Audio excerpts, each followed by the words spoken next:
تذکر بمقابلہ تدبر. تذکر اور تدبر یہ دونوں لفظ آئے ہیں اس آیت میں جو میں نے شروع میں تلاوت کی تھی.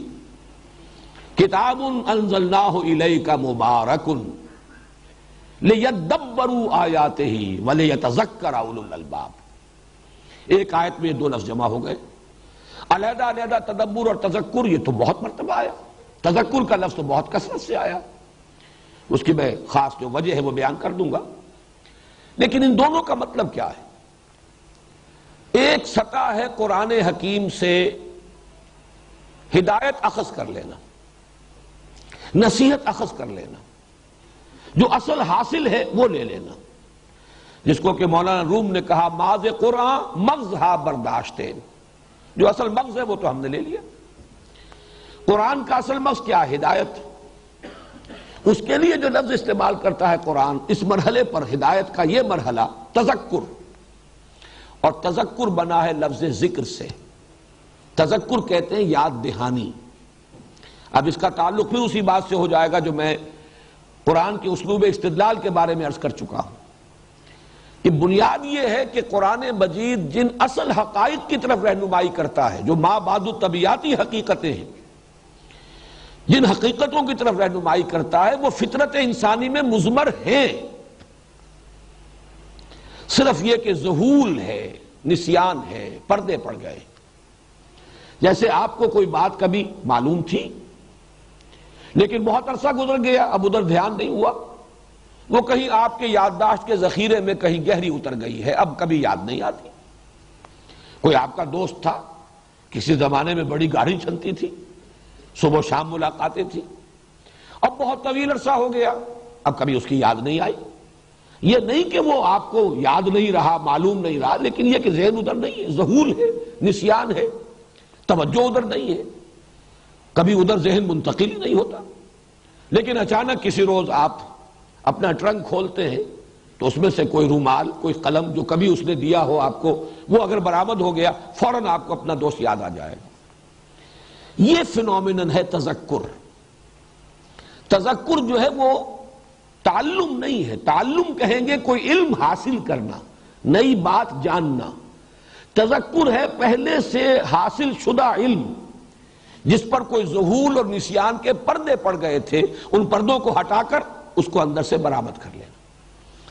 یہ فطرت انسانی کے اندر جو حقائق مضمر ہیں, اللہ کی معرفت, اللہ کی محبت, یہ فطرت میں موجود ہے.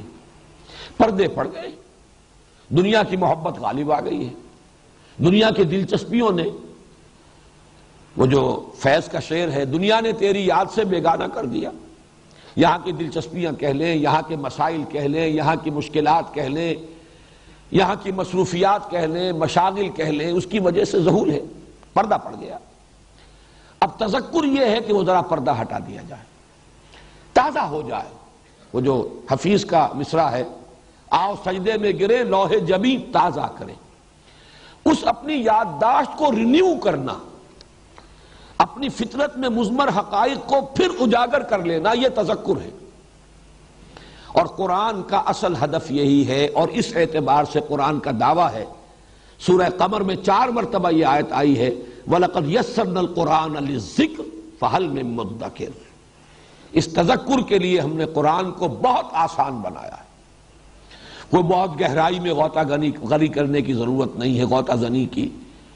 کوئی بہت اس میں آدمی کی مشقت اور محنت مطلوب نہیں ہے. طلب حقیقت ہو انسان کے اندر, اور قرآن سے ایک براہ راست کمیونیکیشن ہو جائے, وہ تذکر حاصل ہو جائے. بس اس کی شرط صرف ایک ہے, اور وہ یہ ہے کہ اتنی عربی انسان کو ضرور آتی ہو کہ قرآن سے وہ ہم کلام ہو جائے. اگر آپ ترجمہ دیکھیں گے وہ کچھ معلومات حاصل ہوں گی, تذکر نہیں ہوگا. آپ تفسیریں پڑھیں گے, وہ جو اقبال نے کہا ہے, گرا کشا ہے نہ راضی نہ صاحب کشاف, ان سے آپ کو معلومات حاصل ہو سکتی ہیں. ایک لفظ کی بحث ہو جائے گی, کہاں سے چلا کہاں پہنچا, کیا لغت ہے کیا نحو ہے. لیکن یہ کہ ایک جو تذکر کا عمل ہے فینومینل, کہ آپ کے اندر کے مضمر حقائق ابھر کر آپ کے شعور کی سطح پر دوبارہ آ جائے۔ یہ تذکر جو ہے اس کے لیے اتنی عربی سے واقفیت کہ آپ براہ راست ہم کلام ہو، کمیونیکیشن براہ راست ہو رہا ہو۔ اس کے لیے یہ نہ ہو کہ ابھی آپ نے متن کو پڑھا، پھر اب آپ نے دیکھا حاشیے میں کیا لکھا ہے، ترجمہ کیا لکھا ہے، اب اگلی آیت کی طرف گئے، تسلسل ٹوٹ گیا، کلام کی تاثیر جو ہے وہ ختم ہو گئی۔ ویسے بھی یہ واقعہ ہے کہ ترجمے سے جو عبارت اور کلام کی اصل تاثیر ہے وہ باقی نہیں رہتی۔ شیکسپیئر کی کوئی بہت عمدہ عبارت انگریزی میں آپ پڑھیں اور جھوم جائیں، اس کا ترجمہ کیجئے، اس میں وہ اثر ہوگا ہی نہیں۔ غالب کا شعر ہو، میر کا شعر ہو، ترجمہ کیجئے انگریزی زبان میں، تو اس پر آپ وجد میں نہیں آئیں گے، جھومیں گے نہیں۔ بس یہ ہے کہ ترجمہ ہو گیا۔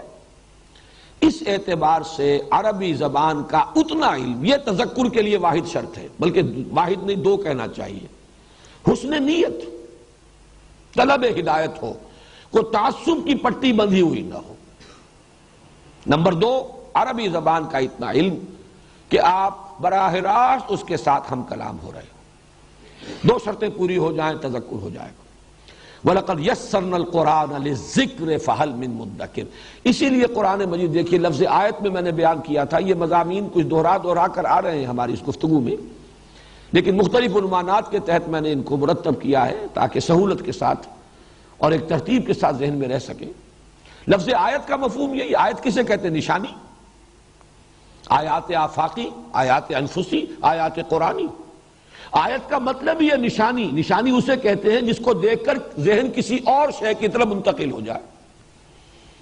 آپ نے قلم دیکھا، رومال دیکھا، ذہن منتقل ہو گیا اپنے دوست کی طرف جس سے ملے ہوئے بہت عرصہ ہو گیا، کبھی خیال بھی نہیں آیا، لیکن دیکھا تھا قلم، دیکھا تھا رومال، ذہن منتقل ہوا دوست کی طرف۔ از کجا می آئے آواز دوست، وہ ہمارا ایک دوست ہے، ازلی دوست، اللہ ہمارا خالق، ہمارا باری، ہمارا رب۔ اس کے وہ دوستی جو ہے اس پر کچھ پردے پڑ گئے، ذہول طاری ہو گیا۔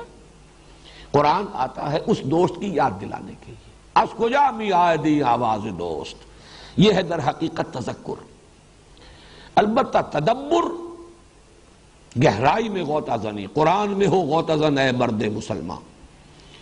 تدبر کے اعتبار سے قرآن حکیم مشکل ترین کتاب ہے۔ اس کی وجہ کیا ہے؟ اس کا منبع اور سرچشمہ علم الہی ہے، اور علم الہی لا متناہی، اور جیسا کہ میں نے عرض کیا کلام میں متکلم کی ساری صفات موجود ہوتی ہیں، لہذا یہ کلام لا متناہی ہے، غیر متناہی۔ اس کو کوئی نہ شخص عبور کر سکتا ہے، نہ اس کی گہرائی میں اس کی تہ تک پہنچ سکتا ہے، ناممکن۔ پوری زندگیاں کھپا لیں، وہ چاہے صاحب کشاف ہوں اور چاہے وہ صاحب تفسیر کبیر ہوں، کسے باشد، اس کا احاطہ کرنا ممکن نہیں۔ اسی لیے میں نے بعض مواقع پر عرض کیا ہے، بعض لوگ استعمال کر دیتے ہیں غیر محتاط انداز میں لفظ، انہیں قرآن پر بڑا عبور حاصل ہے، بڑا توہین آمیز کلمہ ہے قرآن کے لیے۔ یہ عبور کہتے ہیں ایک کنارے سے دوسرے کنارے تک پہنچ جانا، قرآن کا کنارہ ہے ہی نہیں۔ کسی انسان کے لیے ممکن نہیں ہے کہ قرآن پر عبور حاصل کر سکے، ناممکنات، وہ حالات عقلیہ۔ اسی طرح اس کی گہرائی تک پہنچ جانا ناممکن۔ البتہ میں نے ایک تمثیل بارہا بیان کی ہے، اب بھی میں سامنے رکھ رہا ہوں، اور پچھلے یہ جو گلف وار ہوئی ہے اس میں یہ فنومینن بہت زیادہ اخبارات میں آیا ہے۔ کہیں ٹینکر جو ہے تیل لے کر جا رہا ہے، وہ کہیں ٹوٹ پھوٹ گیا، تیل جو ہے اب وہ اگر لیک کر رہا ہے وہ سطح سمندر پر رہتا ہے، نیچے نہیں جاتا۔ اب سطح سمندر پر جہاں وہ تیل کی تہ ہے، اوپر تیل ہے، نیچے پانی ہے، اور وہ 5 میل ہے، 6 میل ہے، 7 میل ہے، کتنا گہرا ہے سمندر۔ اسی کو سمجھئے قرآن حکیم کی اصل ہدایت، اصل ذکر، اصل تذکر تو اس کی سطح پر موجود ہے۔ وَلَقَدْ يَسَّرْنَا الْقُرْآنَ لِلذِّكْرِ فَهَلْ مِن مُدَّكِرٍ۔ اس کے لیے فلسفی ہونا ضروری نہیں، اس کے لیے سائنسدان ہونا ضروری نہیں، اس کے لیے عربی ادب کا بڑا ماہر ہونا ضروری نہیں، کلام جاہلی اور شعر جاہلی کا عالم ہونا ضروری نہیں، قطعاً ضروری نہیں، صرف دو چیزیں، حسن نیت، طلب ہدایت ہو، اور نمبر دو براہ راست ہم کلامی کا شرف، اس کی صلاحیت، یہ ہے تذکر ہو جائے گا۔ البتہ تدبر گہرائی میں اترنا چاہتے ہیں، قرآن میں ہو غوطہ اے مرد مسلمان، تو ظاہر بات ہے فیتھم لس جس کو کہا جاتا ہے، وہ اس کی طے ہے ہی نہیں، لگے رہیے، اس کے تقاضے بڑے گہرے ہیں، اس کے لیے واقعتاً تدبر کا حق ادا کرنے کے لیے شعر جاہلی کو بھی جاننا ضروری ہے، ہر لفظ کی پہچان ضروری ہے کہ یہ اس دور میں جب کہ قرآن نازل ہوا، اس علاقے کے لوگوں میں جہاں یہ قرآن نازل ہوا، اس لفظ کا مفہوم کیا تھا، کس معنی میں استعمال ہو رہا تھا۔ بنیادی اصطلاحات قرآن نے وہیں سے لی ہے، پک اینڈ چوز کیا ہے، وہی الفاظ جو عرب بولتے تھے اپنے اشعار میں، اپنے خطبات میں، انہی کو لیا ہے، انہی کو اصطلاحات کی شکل دی ہے۔ صوم کس معنی میں تھا، شعراء نے کہیں استعمال کیا ہے یا نہیں کیا ہے، کس معنی میں کیا ہے، صلاۃ کا مفہوم کیا تھا، کس معنی میں وہ لفظ بولتے تھے، زکوٰۃ کا اصل مفہوم کیا ہے، لغوی اصل کیا ہے، تو اس زبان کو پہچاننا اور اس کے اندر مہارت کا ہونا یہ ضروری ہے۔ پھر احادیث نبویہ، پھر یہ کہ علم بیان، منطق، ان سب کو انسان جانے گا تو قرآن مجید سے جس کو بطریق تدبر کہا جائے پھر وہ اس کا حق ادا کر سکے گا۔ اور اس میں اس حد تک تو ہمارے اس دور میں چونکہ مولانا امین احسن اصلاحی صاحب نے اپنی تفسیر کا نام ہی رکھا ہے تفسیر تدبر قرآن، اور تدبر قرآن کے وہ بہت بڑے داعی ہیں، اس کے لیے بہت کچھ انہوں نے اپنی زندگی میں بھی محنت کی ہے، اور بہرحال ان کے بعض شاگرد حضرات بھی ہیں کہ جو اس سلسلے میں انہوں نے محنتیں کی ہیں، وقت لگایا ہے، تو اس کے ان تقاضوں کو تو ان حضرات نے بیان کیا ہے۔ لیکن اس تدبر قرآن کا ایک اور تقاضا بھی ہے جو بدقسمتی سے ان کے سامنے بھی نہیں آیا، اور وہ تقاضا بھی پورا نہیں ہوگا تو اس دور کے تدبر کا حق ادا نہیں ہوگا۔ وہ یہ ہے کہ علم انسانی، وہ جو میں نے دائرہ اول معین کیا تھا، وہ جس لیول تک پہنچ گیا ہے، آج یہ مختلف علوم جو ہیں فزیکل سائنسز کے، ان کے ضمن میں کیا کچھ معلومات انسان کو حاصل ہو چکی ہیں، ان کو مرتب کر کے کیا خیالات و نظریات آج دنیا میں ہیں کہ جن کو مانا جا رہا ہے، ان کا ایک اجمالی علم اگر نہیں ہے تو اس دور کا جو حق ہے تدبر قرآن کا وہ آپ ادا نہیں کر سکتے۔ میں نے تو اس کو اس طریقے سے بھی تعبیر کیا ہے بعض مواقع پر کہ قرآن حکیم وہ کتاب ہے کہ جو ہر دور کے افق پر خورشید تازہ کے مانند طلوع ہوگی۔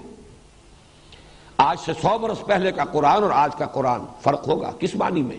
متن وہی ہے، الفاظ وہی ہیں، لیکن آج علم انسانی کا اس کی جو سطح ہے، اس پر اس قرآن کے فہم اور اس کے علم کو جس طریقے سے جلوہ گر ہونا چاہیے، اگر اس کا حق آپ ادا نہیں کر رہے تو آپ پچھلے 100 برس پہلے کا قرآن لوگوں کو پڑھا رہے ہیں، آج کا قرآن نہیں پڑھا رہے۔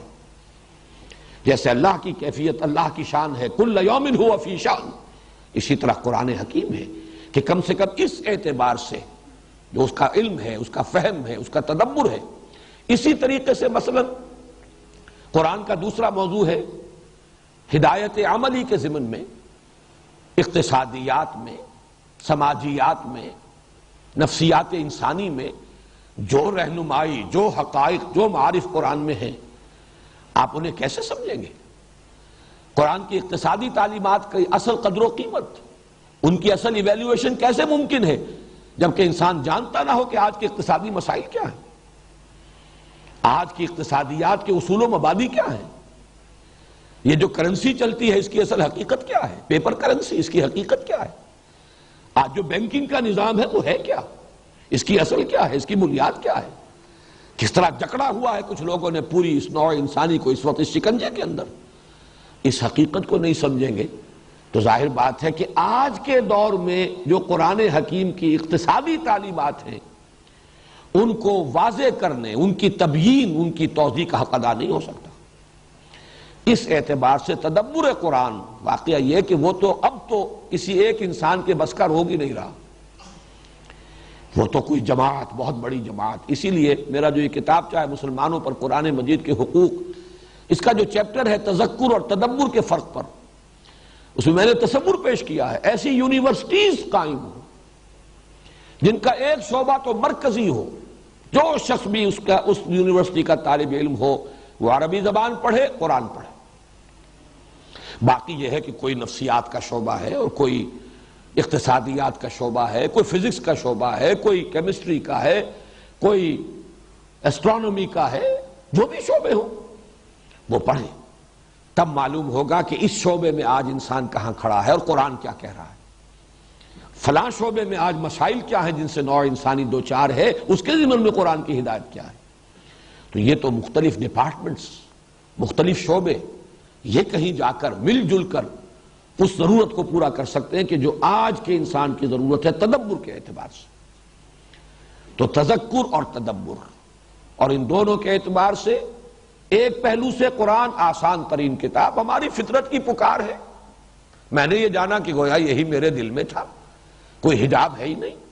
فطرت سلیم ہو، پرورٹڈ نیچر نہ ہو، اگر وہ سلیم ہے، صالح ہے، سلامتی پر قائم ہے، تو وہ قرآن کو ایسے محسوس کرے گی جیسے میری اپنی پکار ہے، میری اپنی گواہی ہے، میری اپنی دل کی بات ہے۔ اس کے لیے عربی زبان کا صرف اتنا علم کافی ہے کہ براہ راست ہم کلامی ہو جائے، نیت درست ہو۔ البتہ تدبر، وہ جیسا کہ میں نے عرض کیا، اس کے تقاضے پورے کرنا کسی ایک انسان کے بس کا روگ ہے ہی نہیں۔ وہ تو یہ ہے کہ یہ تمام علوم، اور جو شخص بھی اس میں پہلا قدم بھی رکھنا چاہے، ایک اجمالی خاکہ ضرور اس کے ذہن میں ہونا چاہیے، آج ان فزیکل جو سائنسز ہیں ان کے اعتبار سے انسان کہاں کھڑا ہے۔ بلکہ اس کی ایک اور تشبیہ اس وقت تھی جب کہ میں یہ کتاب لکھ رہا تھا، جو میں نے تقریریں کی تھی، تو بڑی پیاری تشبیہ ذہن میں آئی تھی کہ دیکھیے قرآن حکیم، اس کا علم، اس کے اندر معارف، علوم، یہ تو لامتناہی ہے، البتہ انسان اس سے اخذ کرتا ہے اپنی بساط کے مطابق، ہر انسان۔ اس کی ایسے ہی مثال ہے کہ جیسے سمندر میں تو پانی بے تحاشا پانی ہے، آپ پانی لینا چاہتے ہیں تو جتنا کٹورا آپ کے پاس ہے اتنا ہی لیں گے، جتنی بالٹی آپ کے پاس ہے اتنی لیں گے، جتنی کوئی دیگچی ہے، دیگ ہے، اتنا ہی لیں گے، جتنا ظرف ہوگا اتنا آپ اخذ کر سکیں گے سمندر سے پانی۔ اس کے معنی مطلب یہ نہیں کہ سمندر میں اتنا ہی پانی تھا، لیکن آپ اتنا ہی پانی اس سمندر سے لے سکتے ہیں جتنا ظرف آپ کے پاس ہے۔ تو انسانی ذہن کا ظرف جو ہے یہ بنتا ہے، جو بھی علوم ہے، انسانی علوم، ان سے ظرف بنا۔ یہ ظرف جو ہے آج سے پہلے بہت تنگ تھا، 1000 سال پہلے کا ظرف بہت محدود ظرف تھا، وہ جو انسانی علوم ہے ان کے اعتبار سے۔ آج کا وہ ظرف بہت وسیع ہے۔ اب آج آپ کو قرآن مجید سے اگر اصل ہدایت اخذ کرنی ہے تو آپ کو اس ظرف کے مطابق اس سے لینا ہوگا، اور اگر کچھ لوگ ابھی اسی دور میں رہ رہے ہیں، انہیں ان چیزوں کا علم حاصل ہی نہیں، تو قرآن مجید کے بہت سے جو مخفی حقائق ہیں ان پر منکشف نہیں ہوں گے۔ اسی ضمن میں اب چھٹی بحث ہے، اور یہ ساری چیزیں مربوط چلی آ رہی ہیں، ان میں سے بعض میں ریپیٹیشن بھی ہے، کوئی حرج نہیں، لیکن یہ عنوانات جدا جدا میں چاہتا ہوں کہ سامنے رہیں۔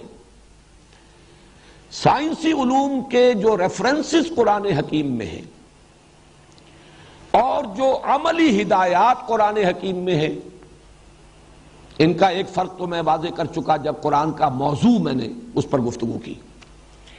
اب اس کے حوالے سے ایک بات اور ہے، اور اس سے اصل میں ایک ہمارے سامنے رہنمائی آ جائے گی، اور وہ یہ ہے کہ ایک اعتبار سے ہمیں آگے سے آگے بڑھنا ہے اور دوسرے اعتبار سے ہمیں پیچھے سے پیچھے جانا ہے۔ یہ میں نے انداز تعبیر اس لیے اختیار کیا کہ کنٹراسٹ سامنے آئے۔ سائنسی ریفرنسز جو قرآن میں آئے ہیں ان کی تعبیر کرنے میں آگے سے آگے جائیے۔ آج فزکس کہاں کھڑی ہے اس کے حوالے سے تعبیر ہوگی، آج کیا معلومات حاصل ہو چکی ہیں انسان کو، اور جن میں کہ وہ فیکٹس بھی ہیں جو ویریفائیبل ہیں، ویریفائیڈ ہو چکے، ان کے حوالے سے بات ہوگی۔ آگے سے آگے جائیے، پیچھے جانے کی ضرورت نہیں ہے، امام راضی کو دیکھنے کی ضرورت نہیں ہے، کسی اور مفسر کو جو پچھلی صدی کا مفسر ہے اس کو بھی دیکھنے کی ضرورت نہیں ہے، بلکہ اس میں تو میں تعبیر نخل والی روایت آپ کو سنا چکا، اس میں تو نبی اکرم صلی اللہ علیہ وسلم نے بھی اگر کچھ فرمایا ہے تو وہ بھی ہمارے لیے لازم نہیں ہے، اس لیے کہ وہ اصل موضوع نہیں تھا۔ قرآن کا اصل موضوع وہ نہیں، حضور وہ سکھانے آئے نہیں تھے۔ تعبیر نخل میں حضور نے فرمایا انتم عالم بامور دنیاکم، یہ اپنے معاملات تجرباتی علوم وہ ان کے مطابق جو تمہیں علم حاصل ہو کرو، اس کے مطابق عمل۔ لیکن دین کا جو عملی پہلو ہے اس میں پیچھے سے پیچھے جائیے، اس میں یہ آج کے تقاضوں کو سامنے رکھیں اور جدید جو تقاضے ہیں، تقاضے اور ہیں اور اثرات جو پڑ جاتے ہیں۔ اب آج کی دنیا میں کہاں پردہ چل سکتا ہے اور آج کی دنیا میں کہاں یہ چیزیں ممکن العمل ہیں، یہ بالکل غلط دلیل یہ ہوگی کہ کیا کیا محمد الرسول اللہ صلی اللہ علیہ وسلم اور آپ کے صحابہ نے۔ نیچے سے پیچھے جائیے، متاخرین کو بھی چھوڑ کر متقدمین کی طرف جائیے، متقدمین سے بھی آگے بڑھیے، تبع تابعین اور تابعین سے ہوتے ہوئے ما انا علیہ و اصحابی، جس پر عمل ہے میرا اور میرے صحابہ کا، اس تک پہنچیے۔ بلکہ اس کے ضمن میں اقبال کا وہ مصرع جو ہے میں سمجھتا ہوں کہ بہت ہی صحیح ہے اور صحیح منطبق ہوتا ہے، بمصطفیٰ برساں خویش را کے دی ہمہ اوست، اگر بہو نہ رسیدی تمام مولا بیست۔ دین کا عملی پہلو وہ ہے جو محمد الرسول اللہ صلی اللہ علیہ وسلم سے ثابت ہے۔ اس میں روایت کے فرق کی وجہ سے فرق ہو جائے، دلیل یہی رہے گی، جیسے نماز میں ہے کہ سلو کما رہے تو مونی اسلی، نماز پڑھو جیسے مجھے دیکھتے ہو کہ میں نماز پڑھتا ہوں، دلیل یہی ہوگی۔ اب اس روایت میں یہ ہے، اس روایت میں یہ ہے، اس میں کسی کے نزدیک پہلی روایت قابل ترجیح ہے، دوسرے کے نزدیک دوسری روایت قابل ترجیح ہے، اس کے اعتبار سے کوئی تھوڑا بہت فرق ہو جائے کوئی حرج نہیں، دلیل یہی رہے گی کہ حضور کا عمل یہ تھا، صحابہ کا عمل یہ تھا۔ اور ما انا علیہ اصحابی کے ساتھ ہی یہ بھی نوٹ کر لیجئے، علیکم بسنتی و سنت الخلفاء الراشدین المہدیین، خلفاء راشدین کا تعامل، ان کا اجماع، ان کے دور میں جو اجماع ہو گیا ہے اور اسی سے متصل ہے وہ چیزیں جن پر امت کا اجماع رہا ہے پوری 1400 برس کی تاریخ میں۔ اب حالات کا تقاضا ہے، دنیا جو ہے وہ اسلامی صداؤں کو وحشت اور بربریت کا تانا دے کر جو ہے وہ ہم پر اثر انداز ہونا چاہتی ہے، وہ ہمیں فنڈامنٹلزم کی گالی دے کر چاہتی ہے کہ ہمارے اندر معذرت خواہانہ انداز پیدا کر دے، اپولوجیٹک انداز پیدا کر دے۔ اس سے بالکل متاثر ہوئے بغیر دین وہ ہے بمصطفیٰ برساں خویش را کے دی ہمہ اوست، اگر بہو نہ رسیدی تمام مولا بیست۔ تو یہ دو چیزیں جو ہیں بدقسمتی سے ہمارے ہاں جو عام ہمارے علماء ہیں، صرف عربی علوم پڑھے ہیں، عربی مدارس سے پڑھے ہیں، وہ یہ آگے بڑھنے کی صلاحیت سے آ رہی ہے کہ وہ سائنس انہوں نے پڑھی نہیں، وہ علوم ان کے علم میں نہیں، انہیں پتہ نہیں آئنسٹائن کس بلا کا نام ہے، کتنی بڑی تبدیلی جو ہے طبیعیات کے اندر اس شخص کے ذریعے سے آ گئی ہے، کہاں نیوٹونین ایرا کیا تھا اور یہ آئنسٹائن کا دور کیا ہے، کیا پتہ انہیں۔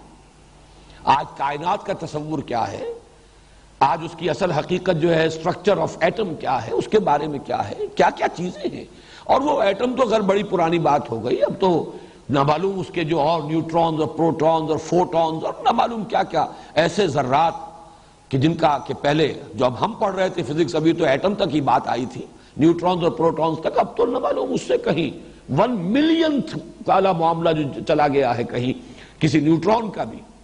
اب یہ چیزیں جو ہیں ان کو اگر نہیں جانیں گے تو ان حقائق کو صحیح طور سے سمجھنا ممکن نہیں۔ تو سائنٹیفک فینومینا میں آگے سے آگے ان کی تعبیر جدید سے جدید، البتہ اس میں یہ فرق ضرور رہنا چاہیے کہ ایک ہے سائنس کے میدان کے نظریات، تھیوریز ہیں، ابھی وہ کوئی اسٹیبلش فیکٹس نہیں ہیں، ایک وہ ہے کہ جو چیزیں ویریفائی ہو چکی، جن کو اب مسلمہ حقائق کا درجہ حاصل ہے، ان میں فرق ہوگا۔ اور خامخواہ جو ہے ہر جو بھی نظریہ سامنے آ جائے اس نظریے پر قرآن کو منطبق کرنے کی کوشش کرنا، یہ بھی ایک صحیح لا حاصل بلکہ مضر شے ہے۔ لیکن یہ کہ ان چیزوں کی تعبیر اور تشریح میں اصولی طور پر یہ بات جان لیجئے کہ ہمیں آگے سے آگے بڑھنا ہے، اور جہاں تک دین کا عملی حصہ جسے ہم شریعت کہتے ہیں، حلال حرام واجب حدود تعزیرات، یہ تمام معاملات ان میں پیچھے سے پیچھے جائیے، یہاں تک کہ محمد کے قدموں میں اپنے آپ کو پہنچا دیجئے صلی اللہ علیہ وسلم، اس لیے کہ دین اسی کا نام ہے، بمصطفیٰ برساں خویش را کے دی ہمہ اوست۔